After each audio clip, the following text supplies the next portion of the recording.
दस मैं तारा ला इसको एक दो बारी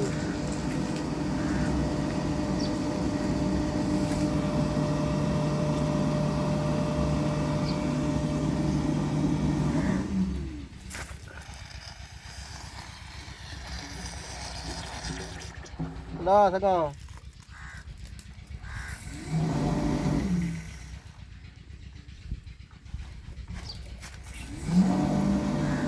पानी प्याज बाड़ी में चारा चाय है